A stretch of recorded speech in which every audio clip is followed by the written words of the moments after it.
वांगे शिजताना काळे पडले नाही पाहिजे बघा भाजी करताना, आहे का नाही. मी सुगरण जरी नसले ना तरी घरात काय लागतंय खायला तेवढं, आहे की नाही. आलं पाहिजे मग पोटाला भूक लागते तर, आहे का नाही.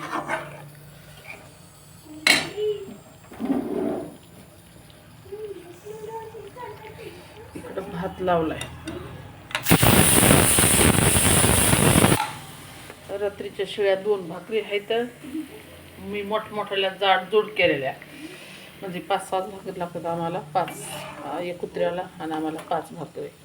त्याच्यामुळं त्या उरल्या 3 भाकरी. मच्छी फ्राय होती त्या उरलेल्या सकाळ. आता शिळं अन्न कसं टाकून द्यावा मा, खरकटं खाणारे माणसं आम्ही, म्हणजे लहानपणी खरकटं खाल्लं होतं. त्याच्यामुळं शिळं अन्नसुद्धा आम्हाला महत्त्वाचं वाटतं. नटुला तर लय आवडते.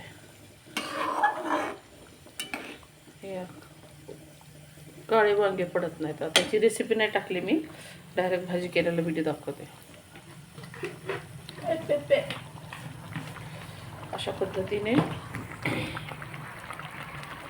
वांग्याची भाजी. याच्यामध्ये मी का बोंबील टाकत असते बरं का, आणि वांग्याचे मोठ्या वांगे आणलं तर त्याचं बॉम्बलाचं भरीत पण करत असते. आता मी तिकडच्या घरी गेले ना तर मग अशा आठवड्यातून एखादी रेसिपी टाकत जाईल. अशा पद्धतीने नारायण म्हणलं तिच्या आंघोळ होस तर मी भाजी आणि भात केला, आहे की नाही. आता मला वाटलं उशीर होते काय केले. भाजी झाकून शिजवायची नाही, नाहीतर त्याचं तेल उडून जातं. कारण भाजी उडी शिजवायची. काळे पडेल का वांगे येणार आहे. बरोबर टाकून जरा. अरे खरट झाले तसं मीठ टाकायला बघ जरा.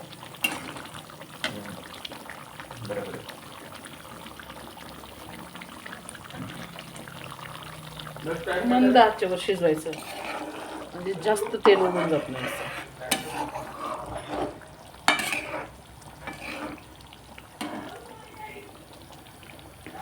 जास्त शिजवायचं नाही वांग, नाही तर खाऊ वाटत नाही. गिळगिळ वांग नाही चांगलं वाटत, हे घे ना. तुला जेवायचं का नारायण? आ हो मी ब्रश करते, मग तू तोवर येतो मटकी घेऊन या. आ मला पेढा पण घेऊन ये रे नारायण. आ नको नको तरी बी आण. तू पण चालली ओके जा.